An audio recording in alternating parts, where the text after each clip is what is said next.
दादा, हे दादा, दादा. काय रे, हाका का मारतोयस? दादा, एक तुझ्याकडे बोलायचं होतं. काय बोलायचं होतं रे तुला?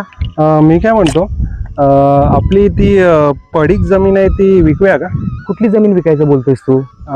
ती बघ, धोंडू अण्णाच्या बाजूला एक जमीन, त्याच्या जमिनीच्या बाजूला एक आहे बघ जमीन. अरे अजित, पण तुला जमीन विकावं असं का वाटतं रे? दादा, हे बघ, आपण आता मुंबईला वेल सेटल आहोत. हो. ठीक आहे. ती जमीन पडीक असते. आपण शेती तर काय करत नाही. हो. ठीक आहे. आपण गावी कधी येतो?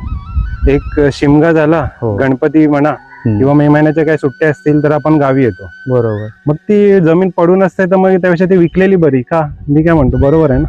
हे बघ अजित, ही जमीन आहे ना, आपल्या पूर्वजांनी आपल्यासाठी राखून ठेवलेली आहे. तो फक्त मातीचा तुकडा नाही आहे, ते आपल्या पूर्वजांचे आशीर्वाद आहेत. त्यांनी ती जमीन राखून ठेवण्यासाठी रक्ताचं पाणी केलं. ती त्याने आपल्यासाठी जपली. जशी त्याने ती आपल्यासाठी जपली ना, तसं आपलं कर्तव्य होतं की आपण ती जमीन आपल्या येणाऱ्या पिढीसाठी राखून ठेवायची. बरोबर. एकदा का आपण जमीन विकली तर ती आपल्याला परत येणार नाहीये, आपलं तिथे अस्तित्वच राहणार नाहीये. म्हणून हे बघ, आपण आपली जमीनला विकण्याचा जो विचार आहे ते मला योग्य वाटत नाहीये. पण तुला काय वाटतं ते?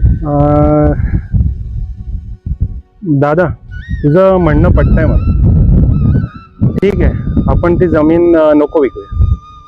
पटते ना. आणि तुला हेही माहिती आहे की आजकाल कोकणामधले बरेचसे कोकणकर ही आपल्या जमिनी परप्रांतीयांना विकतायत, आणि परप्रांतीय लोक आपल्या गावी येऊन आता स्थायिक होऊ लागलेले आहेत. बरोबर. आणि तुला आता मुंबईसारखी आपली अवस्था झालेली तुला बघायची आहे का? नाही, अजिबात नाही. मुंबईमध्ये पण आपली कशी बेकार अवस्था झालेली आहे मराठी लोकांची. खूप बेकार अवस्था. जर ते आपल्याला टाळायचं असेल तर आपल्याला जमीन न विकणं हाच योग्य पर्याय आहे. वाटल्यास आपण इथे काहीतरी त्या जमिनीवरती आपण दुसरं काहीतरी करू आपण. हे एक होऊ शकतं. बरोबर ना? बरोबर. मग मला हे असं वाटतं की आपल्या कोकणकरांना आपण जागृत केलं पाहिजे. तुला काय वाटतं? मला एक बरोबर तू म्हणतोस तर अगदी पटतंय मला. आपण पण जी जमीन पडीक आहे ती नको की आपण तिथे काहीतरी वेगळा प्रयत्न करू टिकवण्याचा वगैरे.